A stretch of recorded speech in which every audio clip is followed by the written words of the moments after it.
பிதாவை அறிகிற அறிவு ரொம்ப ரொம்ப முக்கியம்.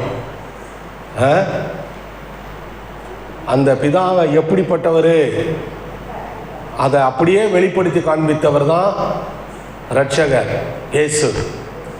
அவர் எப்படிப்பட்டவர் அப்படின்னு சொல்லிட்டு, அப்போ அவர் நல்லவரா கெட்டவரா என்று பார்க்கும்போது மலப்பிரசங்கத்தில் இயேசு கிறிஸ்து போதிக்கிறாரு. வானத்து பட்சிகளை கவனித்து பாருங்கள், அவைகள் விதைப்பதும் இல்லை, அறுப்பதும் இல்லை, களஞ்சியத்தில் சேர்ப்பதும் இல்லை, பரமபிதா அவைகளை என்ன செய்கிறார்? பிழைப்பூட்டுகிறார். அப்போ பிதா அவைகளை பிழைப்பூட்டுகிறார். அதுபோல உங்களையும் அவைகளை பார்க்கணும். நம்மளை ஆண்டவர் விசேஷமானவர்கள். நீங்க குருவிகளை காட்டிலும், பறவைகளை காட்டிலும், விலங்குகளை காட்டிலும் நம்மளை ஆண்டவர் சொல்லும்போது நீங்கள் விசேஷமானவர்கள். அவைகளையே அவர் போஷிக்கும் போது உங்களை அவர் போஷிக்காமல் இருப்பாரா? உங்களுக்கு நன்மையான ஈவுகளை தர அவர் போதுமானவராக இருக்கிறார். அப்போ பிலிப்பு இயேசுவின் இடத்தில் கேட்கும்போது, பிதா என்று சொல்லுகிறீர், பிதாவை எங்களுக்கு காண்பியும் என்று. அவர் உடனே தான்ப்பா பிதான்னு காமிச்சாரா? இல்லை, அவரு என்னை கண்டவன் பிதாவை கண்டார். அப்போ அவருக்குள்ள பிதா என்ன செய்யறாரு? இருக்கிறார். பரிசுத்த ஆவியானவர் அவருக்குள்ள இருக்கிறாரு.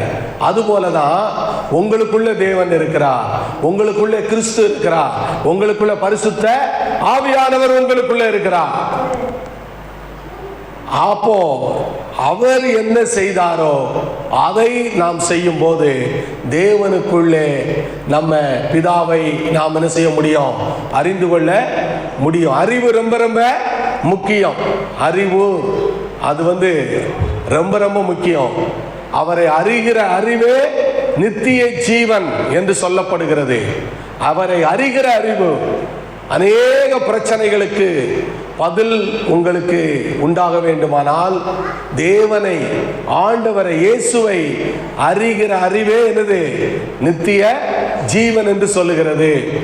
அதனாலே ஆதாமுக்கு முன்னால ஏதேன் தோட்டத்தில் ஆண்டவர் அந்த பழத்தை வச்சு நன்மையும் தீமையும் அதுல இருந்தது.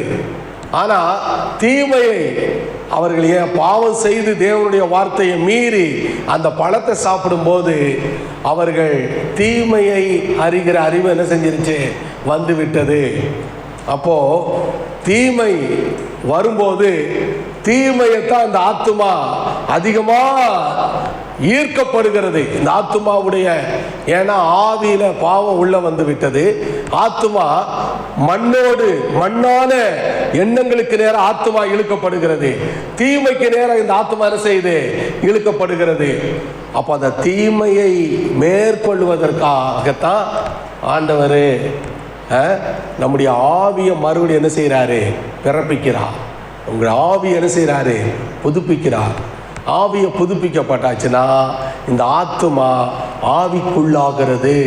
சொல்லுங்க, என் ஆத்துமா ஆவிக்குள்ளாகிறது. ஆமே. நீங்க ஆவிக்குள்ளாகி ஒரு வார்த்தை சொன்னா போதும், அது அப்படியே நடக்கும். எத்தனை பேர் விசுவாசிக்கிறீங்க? ஆவிக்குள்ளாக. வீணான வார்த்தை 1000 வார்த்தை சொன்னாலும் ஒன்றும் பிரயோஜனம் இல்லை. ஆனால் ஆவிக்குள்ளாக ஒரு வார்த்தை சொன்னால் அது அப்படி என்ன செய்யும்? நடக்கும். பார்த்தீங்கன்னா எசேக்கியேல் தீர்க்கதரிசியை கொண்டு பள்ளத்தாக்கு, எலும்புகளின் பள்ளத்தாக்கில் நிறுத்தி ஆண்டவர் என்ன சொன்னார்? எப்பா, தலை மண்டை கூடெல்லாம் தனியாக கிடக்கு, கை கால் இந்த எலும்புகள்லாம் தனித்தனியாக கிடக்கு, அதெல்லாம் என்ன செய்ய ஒன்றா சேரப்பா அப்படின்னு சொன்னாரா? அப்படின்னா ஐயா, அப்போ ஆண்டவர்கிட்ட என்ன கேட்டிருப்பாங்க? இந்த தலைக்கு இந்த கை என்ன செய்ய மாட்டுக்கு, இந்த கழுத்து சேர மாட்டுக்கு, இந்த காலுக்கு இந்த இது பொருந்த மாட்டுக்கு அப்படின்னு சொல்லி ஆண்டவர் என்ன சொன்னாரு? சொல்லுனாரு. ஆவிக்குள்ளாக இருந்து சொல்லும் போது, அருமையானவர்களே, அந்த வார்த்தை என்ன செய்யுது? எலும்புகளை எல்லாம் கரெக்டா எங்கெங்க வந்து பொருந்தணுமோ அங்கே வந்து என்ன செய்கிறது? சிதறி கிடக்கிற, எங்கெங்கெல்லாம் சிதறி கிடக்கிறது எலும்புகளும், அருமையானவளே, பலவிதமான எலும்புகள் அங்கங்க சிதறி கிடக்குது. அப்போ நமக்கு சிதறி கிடக்கிற ஆசீர்வாதங்கள் எல்லாம் உங்களுக்கு வர வேண்டுமானால் நீங்கள் ஆவிக்குள்ளாகி என்ன செய்யணும்? பேச கற்றுக்கொள்ள வேண்டும். ஆவிக்குள்ளாகி என்ன செய்யணும்? நீங்க வந்து பேச கற்றுக்கொள்ள வேண்டும். விசுவாசத்தை பேச கற்றுக்கொள்ள வேண்டும். ஆவிக்குள்ளாக இருக்க வேண்டும். அது ரொம்ப முக்கியம். அப்போ அந்த ஆவிக்குள்ளாகும் போதுதான் நம்ம ஆவியின் உணர்வு உள்ளவர்களாய் வாழ முடியும். பிரச்சனையை, அதாவது நம்மளுக்கு முன்னால் இருக்கிற சவால்களை, நமக்கு அந்த எப்படி போகணுங்கிற பாதை நமக்கு என்ன செய்யும்? உண்டாகும். நிறைய, ஏன்னா நம்ம அந்த சென்ஸ் நாலேஜிலேயே என்ன நன்மை தீமை, நன்மை தீமை, அந்த சுய அறிவிலேயே நம்ம வாழ கற்றுக்கொண்டோம். அதுல தேவனுடைய பிள்ளைகளாகிய நீங்கள் அதுல என்ன செய்யக்கூடாது? அதுல என்ன செய்யக்கூடாது? இருக்க கூடாது. அருமையானவர்களே, ஆவியின் சிந்தை உள்ளவர்களாய் ஆவிக்குள்ளாக நீங்கள் மாற வேண்டும். ஆமென்.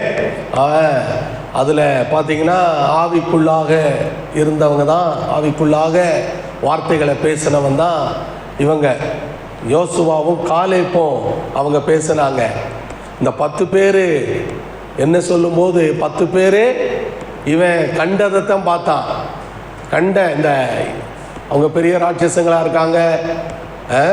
அவங்க பெரிய 6 அடி 7 அடி 8 அடி உயரமான மனிதர்களாக இருக்காங்க. அவங்கெல்லாம் பெரிய அரணிப்பான கட்டடங்கள் அப்படி இருக்காங்க. அவங்க பார்வையில் நாங்கள்லாம் எப்படி இருந்தோம்? வெட்டுக்கிளிகளாக இருந்தோம் அப்படின்னு இவர்களுக்குள்ள இருக்கிற தேவன் எவ்வளவு பெரியவர் என்கிற அந்த அறிவு இவங்களுக்குள்ள என்ன செய்யலை? இல்லை. ஆனால் அந்த 2 பேருக்கு இருந்தது. அவங்க 2 பேருக்கும், யோசுவாவுக்கும் காலேப்புக்கும் என்ன செய்தது? அந்த அறிவு இருந்தது. அது எப்படி அந்த அறிவு வந்தது? இவர்கள் அந்த தேவனுடைய வாக்குத்தத்தங்களை அதை கொண்டு வந்து அவர் கானானுக்குள்ள உங்களுக்கு சொந்தமாயிடுச்சு, உங்களுக்கு நான் கொடுத்துட்டேன் அப்படின்னாரு.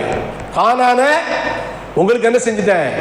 கொடுத்துட்டேன், நீங்க சுதந்திரித்துக் கொள்ளுங்கள் என்று அன்னைக்கே சொல்லிட்டாரு. அதுல ஆண்டவர் நம்ம கையில கொடுத்துட்டாரு. அப்போ அவர் கொடுத்துட்டாருன்னா எத்தனை ஜாதி அந்த கானானுக்குள்ள இருந்தாலும் அத்தனை ஜாதிகளையும் என்ன செய்ய முடியும்? அவங்கள மேற்கொள்ள ஆண்டவர் நமக்கு என்ன செய்ய முடியும்? பலனை கொடுக்க முடியும். தீர்க்கதரிசி சொல்லும் போது பலத்தினாலும் அல்ல, பராக்கிரமத்தினாலும் அல்ல, அவருடைய ஆவியினாலே ஆகும். கரங்களை தட்டி ஆமென். அவருடைய ஆவியினாலே ஆகும் என்று தீர்க்கதரிசி வாக்கு கொடுக்கிறார். அவருடைய ஆவியினாலே நீங்க என்ன செய்யும்? ஆகும். ஆவிக்குள்ளாக சிந்தை, பேச்சு, இருதயம் ஆவிக்குள்ளாக நம்ம ஆதாரமாக அதில் ஆழமாக வேரூன்றும் போது பெரிய பெரிய அபாரமான மாற்றங்கள் என்ன செய்யும்? நடக்கும். அபாரமான மாற்றங்கள் நடக்கும். அதனால பிதா நன்மை செய்கிற தேவன். என்னது? நன்மை செய்கிற தேவன். ஆகையினால பிதாட்ட தைரியமாக கிட்டி சேருங்க, பயப்பட வேண்டாம். ஆமென். ஆமாம். ஒருத்தனுக்கு 5 தாலந்து, இன்னொருத்தனுக்கு 3 தாலந்து, இன்னொருத்தனுக்கு 1 தாலந்து அந்த பிரித்து கொடுக்குறாரு. அவன் திறமைக்கேற்ற ஒவ்வொருத்தனுக்கும் இருக்கிற திறமைக்கேற்ப தாளந்துகள்லாம் வர அந்த இது திறமைக்கேற்ப அவர் கொடுக்குறாரு. அப்போது 5 தாளந்து உள்ளவன்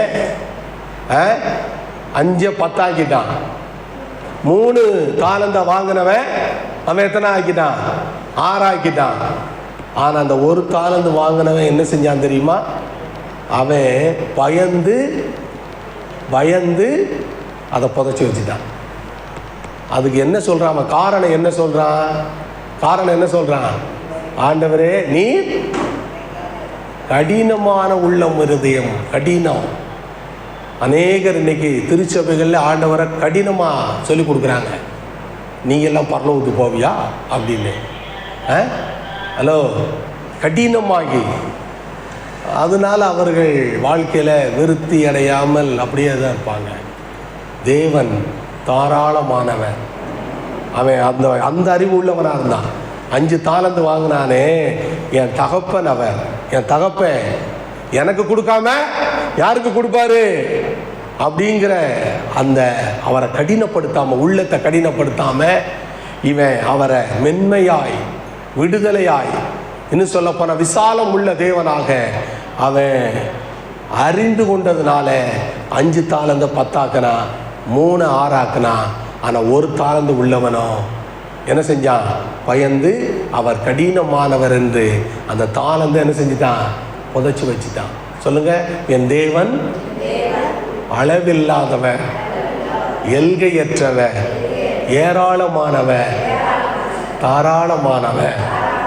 ஆமே, ஸ்தோத்திரம். இந்த தகப்பன் நல்ல தகப்பன். அதைத்தான் இயேசு வெளிப்படுத்தினார். 5 அப்பத்தை 5000 பேருக்கு போஷித்தார். புது வருஷத்தில் உங்களுக்கு என்னது? 5 அப்பத்தை என்ன செய்வார்? 5000 பேருக்கு போஷிப்பார். இருக்கிற இடத்த இன்னும் என்ன செய்வார்? அருமையானவளை அரண்மனை ஆக்குவார். ஆமே, நம்முடைய தேவன். ஆகையினால நீங்கள் நம்ம குடியிருக்குது எங்கே தான் குடியிருக்கணும்? அரண்மனையில் தான் குடியிருக்கணும். அதிலே சொல்லணும், அரண்மனைக்குள்ளே சமாதானம். இனிமேல் நம்ம வீடை கட்டணும்னா எப்படி தான் கட்டணும்? அரண்மனை வீடு தான் கட்டணும். நிச்சயமாக என்ன செய்யும்? நடக்கும். அதனால் நம்முடைய பிதா, நம்முடைய பிள்ளைகள் அரண்மனையில் இருக்கணும். அரண்மனைக்குள்ளே சுகமாக இருக்கணும், சமாதானமாக இருக்கணும். அப்படிப்பட்ட பிதாவை நம்ம ஆராதிக்கிறோம். கிறிஸ்துவின் மூலமாக இதெல்லாம் சாத்தியமாகும். அறிந்து கொள்ளுகிறவர்கள், விசுவாசிக்கிறவர்களுக்கு இதெல்லாம் என்ன செய்யும்? சாத்தியமாகும். கர்த்தர் ஆசீர்வதிப்பார். ஜெபிப்போம்.